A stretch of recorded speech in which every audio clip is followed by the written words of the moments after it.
Hello everyone, this is Vivek and welcome back to temperament of traders. देखते हैं आज के मेजर ट्रेड्स क्या रहे और उसके पीछे का लॉजिक क्या था। तो वीडियो थोड़ा लेट अपलोड कर रहा हूँ क्योंकि मार्केट आवर के बाद थोड़ा बाहर चला गया था।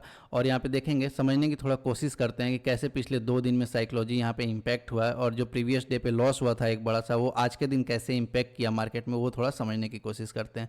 आई होप मेरे साथ ऐसा हुआ है। ऐसे बहुत सारे ऑप्शन बायर के साथ होता है, इसीलिए मैं इस चीज़ को आज डिस्कशन कर रहा हूँ। कई बार क्या होता है कि मुझे भी ऐसा लगता था पहले कि ये कंप्लीट साइडवेज जोन में जब मेरा ज़्यादा लॉस हो जाता था, ये पहली बार नहीं हुआ, पहले भी ऐसा हो चुका है इन पास्ट। तो उस समय मुझे लगता था, जब मैं शाम को किसी का एनालिसिस वीडियो देखता था तो ऐसा लगता था कि थोड़ा सेम फील होता था कि ऐसे कैसे लॉस कर सकता हूँ मैं, एक कंप्लीट साइडवेज रेंज में इतना ज़्यादा लॉसेस नहीं होने चाहिए। या फिर ये भी होता था कई बार डायरेक्शनल मार्केट रहता था और वहाँ पे मेरे प्रॉफिट अच्छे नहीं हो पाते थे, या फिर कई बार लॉस में कन्वर्ट हो जाता था वो दिन रिवर्सल्स या फिर किसी भी ट्रेड में।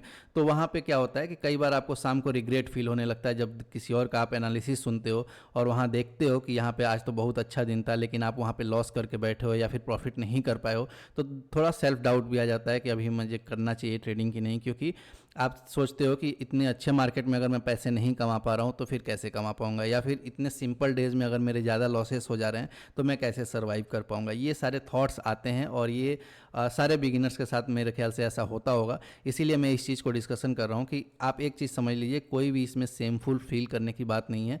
आप चाहे 10 साल से एक्सपीरियंस हो, चाहे 20 साल से एक्सपीरियंस हो, ऐसा पॉसिबल है, डेफिनेटली ऐसा होता भी होगा बहुत सारे लोगों के साथ कि एक सिंपल से मार्केट में ज़्यादा लॉसेस हो जाते होंगे, या फिर एक कंप्लीट डायरेक्शनल मार्केट में हो सकता है कि वो प्रॉफिट नहीं कर पाते हों। ये कोई नई बात नहीं है, उसमें हम सेमफुल नहीं फील कर सकते हैं, क्योंकि मार्केट हमेशा रहना है और उस चीज़ को हम रिग्रेट लेके बैठे रहेंगे तो उस चीज़ से हमारी ट्रेडिंग भी इम्पैक्ट होगी। सपोज यहाँ पे देखेंगे, कल का एक जो इनिशियल स्विंग बना था, मार्केट उसको कभी भी ब्रेक नहीं किया। डेफिनेटली अगर देखेंगे आइडियली तो यहाँ पे कोई भी ट्रेड बनता नहीं है पूरे दिन में, अगर आप केवल चार्ट देख के अभी देखेंगे। लेकिन इंस्टेंटेनियसली आप क्या सोचते हो वो काफ़ी इंपॉर्टेंट हो जाता है।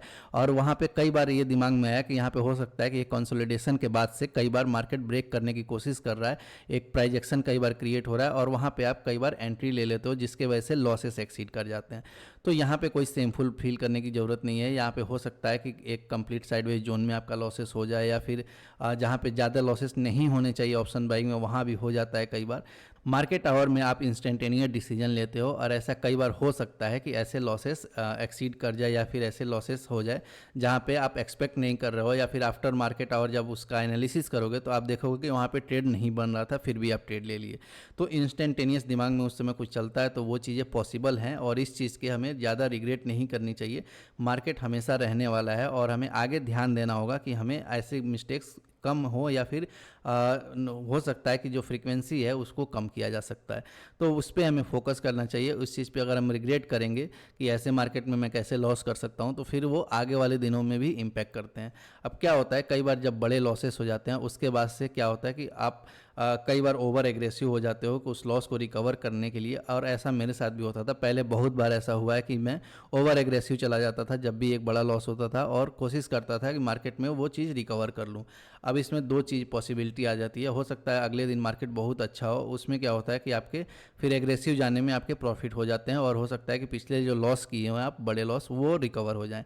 लेकिन कई बार क्या होता है कि मार्केट नेक्स्ट दिन भी अगर साइडवेज हो जाता है या फिर किसी भी रिवर्सल्स में ऐसा होता है कि आपको एक लॉस झेलना पड़ा बड़ा, तो क्या होता है कि वो लॉस पाइलअप हो जाता है, फिर आपकी साइकोलॉजी बहुत ज़्यादा ख़राब हो जाती है और फिर वहाँ से आप बहुत सारे ट्रेडिंग एरर्स या फिर ट्रेडिंग मिस्टेक करने लगते हो। तो इस चीज़ को समझना काफ़ी इंपॉर्टेंट है और ये चीज़ आपको हमेशा ध्यान देना होगा कि मार्केट भले ही कैसा भी रहे, एक साइडवेज रहे या फिर डायरेक्शनल मार्केट रहे, मेरे पास्ट में क्या हुआ है, मैंने पिछले ट्रेडिंग सेशंस में क्या किया है, उसके बेसिस पे हमें थोड़ा सा अपना डिसीजन लेना पड़ता है। और यहाँ पे आप देखेंगे जब भी मेरा बड़ा लॉस होता है तो मैं अवॉइड करता हूँ अगले दिन ज़्यादा एग्रेसिव जाने की। पहले जो मैं किया करता था ये गलती, अभी मैं थोड़ा उसको सुधारा हूँ। इस चीज़ को आप बोल सकते हैं कि मैं अवॉइड करता हूँ कि नेक्स्ट डे काफ़ी ज़्यादा एग्रेसिव ट्रेड लेना, भले ही मार्केट उस दिन डायरेक्शनल हो जाए या फिर नॉन डायरेक्शनल रहे, उससे मैटर नहीं करता। लेकिन अगर एग्रेसिव जाने में ये होता है कि कई बार अगर साइडवेज मार्केट हो गया तो लॉस पाइलअप ज़्यादा हो जाता है और फिर वो मंथली आप रिकवर करने के चक्कर में या फिर उस दोनों लॉसेस को, तीनों लॉस को रिकवर करने के चक्कर में फिर आप ज़्यादा मिस्टेक्स करते हो।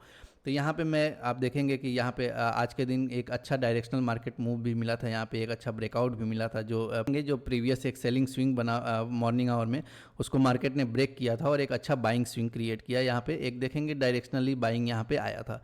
लेकिन मैंने यहाँ पे कोई भी मेजर ट्रेड आज नहीं लिया था। यहाँ पे कोई भी ऐसा जगह आप नहीं देखेंगे कि यहाँ पे कहीं एंट्री लिया और 50 पॉइंट 60 पॉइंट ऐसे टारगेट बुक किए हों या फिर 100 पॉइंट टारगेट बुक किए हों। रीज़न उसका ये है कि जब भी हम एंट्री लेते हैं तो वहाँ से हमें नहीं पता है मार्केट कहाँ जाने वाला है।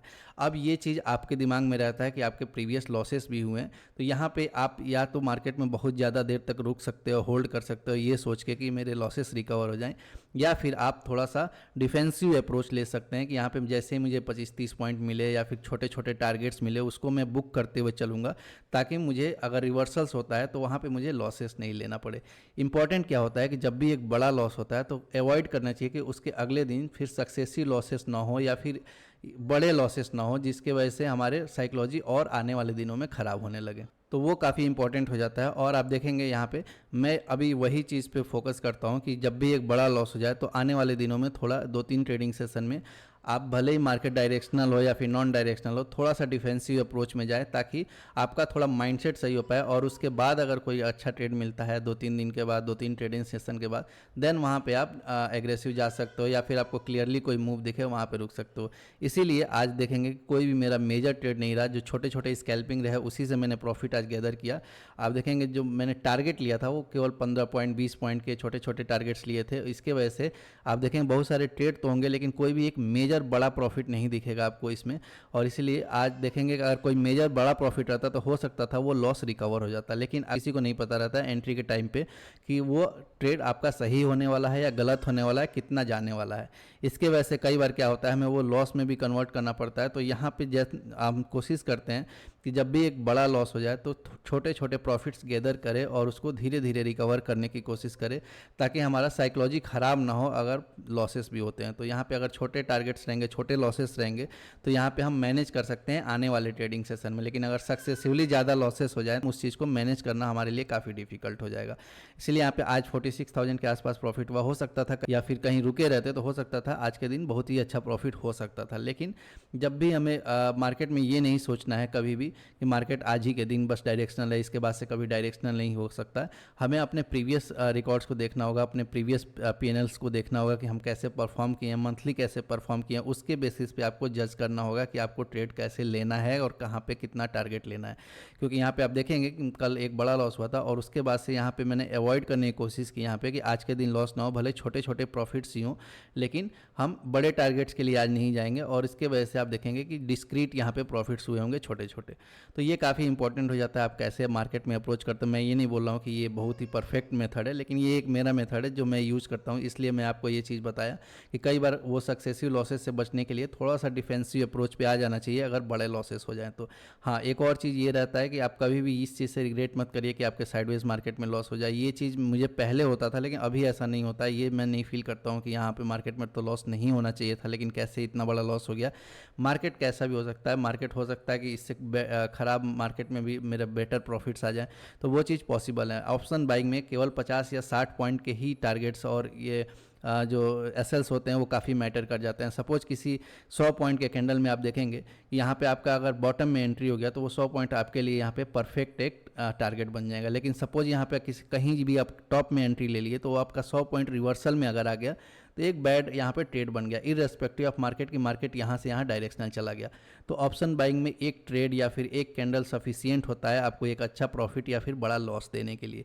तो हमें उस चीज़ को समझना चाहिए। हमें धीरे धीरे करके अपना जो प्रीवियस पीएनएल है उसके अकॉर्डिंग अपना टारगेट्स और एसएल्स भी लेते रहना चाहिए, और कोशिश करना चाहिए कि हम इस बिजनेस इसको सोचें कि कैसे हम इसको ओवरऑल मंथली या फिर ईयरली प्रॉफिटेबल बना सकते हैं। हमें एक दिन ट्रेडिंग नहीं करना है, हमें through out the year trading करना है और आने वाले कई साल तक ट्रेडिंग करना है। ये जब हमारे दिमाग में रहेगा तो यहाँ पे कहीं भी आप बड़े लॉसेस के बाद से थोड़ा सा एग्रेसिव जाने से बच सकते हैं, या फिर हो सकता है कि कुछ लॉसेस आप अवॉइड कर पाएँ सक्सेसिवली जो कई बार लॉसेस हो जाते हैं। आई होप ये चीज़ आपको समझ में आया होगा कि कैसे थोड़ा सा अप्रोच लेना चाहिए अगर बड़े लॉसेस हो जाए तो आई होप ये वीडियो आपको अच्छा लगा होगा, और वीडियो अच्छा लगा तो please like the video, channel पर नया तो please subscribe the channel. Thank you.